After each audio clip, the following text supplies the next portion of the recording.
एक अदने से आदमी के कहने से क्या होता है भाई, इतना तूलना दो उनको। बाटला कांड हुआ था, कांग्रेस की मम्मी रोई थी पूरी रात। ये सदन में, भरी सदन में अटल जी के सामने कहा गया था, जब आतंकी मरते तो बड़ा रोना आता है, कार सेवक मरते हैं तो संविधान की दुहाई दी जाती है। वारे विपक्षी लोगों, मुस्लिम समाज में अगर कोई है ना तो ये ओवैसी है। ये युवाओं को भड़काते हैं। कोर्ट में चला था ना राम मंदिर का केस, तो उस समय इन्होंने क्यों गवाही नहीं दी थी? लॉजिक देते ना। कहाँ था वो बाबरी ढांचा? किसने बनाया था?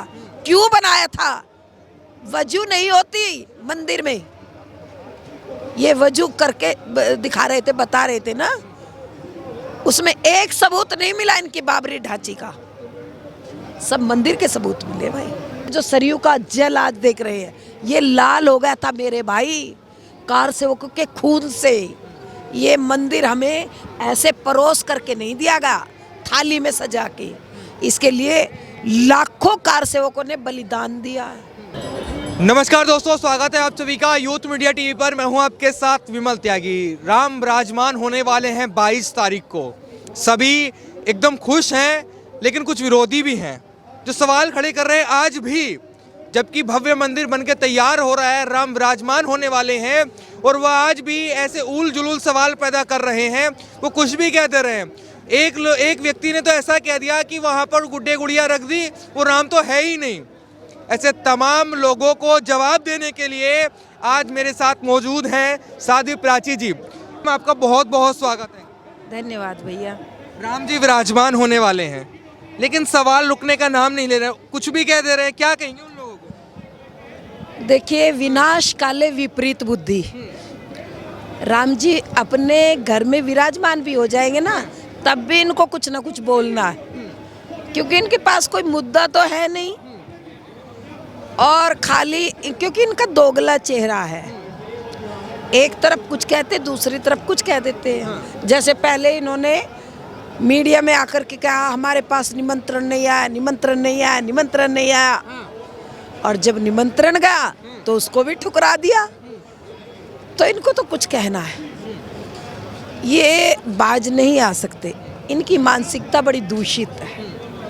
तो क्या लगता है कि अब 22 तारीख तो नज़दीक है, सबको पहले कहते तारीख बताइए, मंदिर बनाएंगे, तारीख नहीं बताएंगे, तारीख भी पता चल गई, निमंत्रण भी चला गया, निमंत्रण ठुकरा भी दिया। मतलब चाहते क्या है? वही तो बता रही हूँ कि ये खुद अपने आप में कंफ्यूजन में है कि इनको करना क्या है। समस्या यहाँ है, कांग्रेसी जब चैनलों पर डिबेट में बैठते हैं मेरे साथ, कहते ताला हमने खुलवाया, तो हमने कहा फिर मंदिर क्यों नहीं बनवाया? जब ताला आपने खुलवाया तो मंदिर क्यों नहीं बनवाया? जब मंदिर हिंदुस्तान के बच्चे बच्चे के सहयोग से बन गया तो अब निमंत्रण क्यों ठुकराया? कोई जवाब नहीं इनके पास। संजय राउत का बयान आपने सुना, वो कह रहे हैं कि श्रेय तो मंदिर का मुलायम सिंह यादव को भी जाना चाहिए। मुलायम सिंह कार सेवकों का हत्यारा था, संजय रावत को नहीं मालूम है, वो सब जानते हैं, लेकिन उन्हें कुर्सी बचानी है अपनी। वो कह रहे हैं गोलियां चली तभी तो आंदोलन तेज हुआ। अच्छा, पहले कार सेवकों को मारोगे, फिर राम मंदिर बनाने का श्रेय लोगे, फिर निमंत्रण भी ठुकराओगे। किस मानसिकता के लोग हैं भाई ये? त्यागी जी हमारी समझ से बाहर है। कार सेवा आपने भी की, वो जब पल था जब राम जी टेंट में थे, आज भव्य मंदिर में आ रहे हैं, वो दृश्य क्या नजर आ? देखिए, जिस समय राम जी टेंट में थे उससे पहले जब बाबरी ढांचा था, जैसे ये सामने दिखाई दे रहे हैं ना, ऐसे ढांचे दिखाई देते थे। तीन ढांचे थे वहाँ। उससे पहले मुलायम सिंह यादव ने गोलियां चलवाई थी अयोध्या में, पूरी अयोध्या को लाशों से पाट दिया था। ये जो सरयू का जल आज देख रहे हैं, ये लाल हो गया था मेरे भाई कार सेवकों के खून से। ये मंदिर हमें ऐसे परोस करके नहीं दिया गया, थाली में सजा के। इसके लिए लाखों कार सेवकों ने बलिदान दिया है। वो जवान जवान भाई जरा याद करो, शरद कोठारी, राम कोठारी, उनको घर से घसीट घसीट करके निकाल करके उनको गोलियां मारी गई। एक बुजुर्ग हमारे सामने, मैं क्या बताऊं, वो मंजर बड़ा दर्दनाक मंजर था। बहुत पीड़ा होती है उस दौर को याद करके। मत याद दिलाओ तो अच्छा है। मत याद दिलाओ तो अच्छा है, लेकिन जब राम मंदिर की बात आती है तो वो सब चीज़ें याद आती हैं। आपकी उम्र 12 साल थी, मैंने सुना है। हाँ, मेरी उम्र 10-12 साल होगी, या ज़्यादा 12 से 14 होगी, इतनी होगी। जब आप कार सेवा करने हाँ जी, आई। कार सेवा करने 6 दिसंबर में भी मैं थी। सबसे पहले मैं ढांचे पे चढ़ी थी उस समय, जब संतों ने कहा था बाब एक धक्का और दो, बाबरी ढांचा तोड़ दो। पूरे का पूरा कार सेवक पूरा उमड़ पड़ा था, हजूम उमड़ पड़ा था। पता नहीं इतनी पब्लिक कहाँ से आ गई थी। सब ढांचे की तरफ, कोई बैरियर तोड़ रहा है, कोई ईंटें तोड़ रहा है, कोई गुंबद तोड़ रहा है, कोई बुर्जी तोड़ रहा है। वहाँ पे वो 4.5 घंटे में ध्वस्त किया था। हम चश्मदीद गवाह हैं। और श्रेय तो कोई भी ले ले, लाखों कार सेवकों की कुर्बानी के बदले हमें मंदिर मिला है। हमें ऐसे किसी ने नहीं दिया है। ये बयानबाजी जो करे अपने गिरेबान में झांक ले। वो कह रहे हैं कि चुनाव नज़दीक है, इसलिए मंदिर का उद्घाटन किया जा रहा है। कुछ शंकराचार्य भी नाराज हैं। उनका वो कह रहे हैं कि वो नहीं आ रहे, इसलिए अशुभ मुहूर्त में मंदिर का उद्घाटन हो रहा है। बिमल त्यागी भाई, जरा ये बताओ, ये मुहूर्त हमने जो है, जो यहाँ के पंडितों ने, ज्योतिषियों ने जो निर्धारित किया, वो आज तक नहीं किया। 1 वर्ष पहले मुहूर्त निकाल दिया गया था। तब ये लोग कहाँ थे भाई? अब ये भव्य मंदिर बनता जा रहा है, तो इन लोगों को तो साथ में आना चाहिए था। बिराथू का नाम सुना होगा, उन्होंने हर रोहिंग्या को कान पकड़ पकड़ करके अपने देश से बाहर कर दिया। उस संत से जो लोग विरोध करें, उससे उसका इतिहास पढ़ना चाहिए। बिराथू का इतिहास पढ़े और हिंदुस्तान की रक्षा के लिए राम मंदिर के प्राण प्रतिष्ठा में आइए, स्वीकार करिए। बहुत अच्छे दिन हैं। और जिन लोगों ने ये पाप किया है, कार सेवकों पर गोलियां चलाई हैं, वो बैठ करके अपने घर में प्रायश्चित कर ले। वो कह रहे हैं संविधान की रक्षा करने के लिए चलाई गई थी। जब आतंकवादी मरते हैं उस समय तुम्हारे संविधान कहाँ चले जाते हैं? रोते हैं उनके लिए, आतंकियों के लिए। आज कार सेवकों पर मेरे भाई गोलियां चलाते हो तो संविधान की रक्षा बताते हो। बाटला कांड हुआ था, कांग्रेस की मम्मी रोई थी पूरी रात। ये सदन में, भरी सदन में अटल जी के सामने कहा गया था, जब आतंकी मरते तो बड़ा रोना आता है, कार सेवक मरते हैं तो संविधान की दुहाई दी जाती है।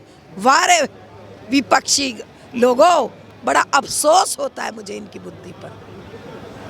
क्या राम को काल्पनिक कहते थे, राम के सबूत मांगते थे, जनता ने इनको नकार दिया, लेकिन समझ क्या लगता है आज भी नहीं आई? इनको कभी नहीं आएगी, क्योंकि 24 का चुनाव भी मोदी जी ही आएंगे। मोदी जी के सिर पर ही सेहरा बंधेगा 24 का, चिंता ना करिए। खाली इनकी बयानबाजी इनको लेकर के डूबेगी।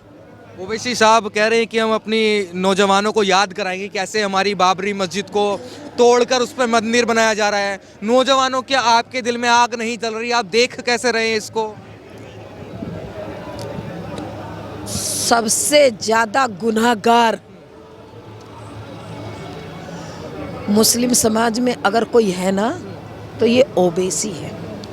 ये युवाओं को भड़काते हैं, ये ज्ञान नहीं देते, ये उनको देश में देश प्रेम की बात कहीं नहीं सिखाएंगे, केवल लोगों को भड़काने का काम करेंगे।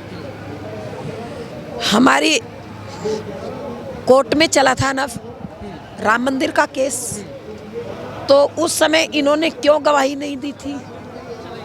लॉजिक देते ना। कहाँ था वो बाबरी ढांचा? किसने बनाया था? क्यों बनाया था? वजू नहीं होती मंदिर में, ये वजू करके दिखा रहे थे, बता रहे थे ना। उसमें एक सबूत नहीं मिला इनकी बाबरी ढांची का, सब मंदिर के सबूत मिले भाई। तब कहाँ थे ओवैसी? उस समय देते प्रमाण अपने, आज लोगों को भड़काने का काम करते हैं। मौलाना अरशद मदनी का मैं एक इंटरव्यू सुन रहा था, वो कह रहे हैं कि 100 मंदिर भी बन जाएंगे मैं तो उसको मस्जिद ही मानूं। कोई बात नहीं, कुछ भी मानता रहे। हमारे दिल का जो संकल्प था, करोड़ों करोड़ों राम भक्तों का जो संकल्प था, एक अदने से आदमी के कहने से क्या होता है भाई? इतना तुलना दो उनको, इतना तुलना मेरे करोड़ों करोड़ों राम सेवक राम जी का मंदिर देख करके आज प्रसन्न हो रहे हैं, इसलिए मैं बहुत खुश हूँ, बहुत आनंद। आप तो मथुरा की भी बात करती हैं कि मथुरा, हाँ बिल्कुल करती हूँ। कोई गुनाह है त्यागी जी बात करना? मेरा मंदिर है ना, मेरे श्री कृष्ण जी है ना, तो मैं अपने श्री कृष्ण भगवान जी के मंदिर की बात नहीं करूँगी तो कौन करेगा? कुछ लोग तो ये कहते हैं अगर ऐसे मस्जिद के नीचे मंदिर देखा जाएगा तो देश का माहौल खत्म हो जाएगा, जो सेक्युलरिज्म है वो खत्म हो जाएगा। अच्छा, ये धर्मनिरपेक्षता केवल राम मंदिर और श्री कृष्ण जन्मभूमि के लिए ही है क्या? मक्का मदीना में भी एक मंदिर बनवा दो ना। चलिए करो पहल, पहल करिए, बोलिए इनको, वहाँ धर्मनिरपेक्षता की तस्वीर बनेगी, बहुत अच्छी बनेगी। तो वहाँ पर मंदिर बना के ही धर्मनिरपेक्ष होगा देश। हाँ, देश पता चलेगा ना। हमारे मंदिरों पर ही तुम कब्जा करना चाहते हो, जरा वहाँ पर भी करवा दो ना, क्या दिक्कत है? क्या लगता है जो पूरा बयान आ रहे हैं, जैसे जैसे जो ये तारीख नज़दीक आ रही है, तो क्या एक माहौल बिगाड़ने की कोशिश की जा रही है कि 22 तारीख नज़दीक आए, मुसलमानों को भड़काया जाए, माहौल बिगड़े, जो अच्छा काम हो रहा है उसमें विघ्न डाला जाए? हाँ, निश्चित रूप से उसमें विघ्न डालने का काम किया जा रहा है।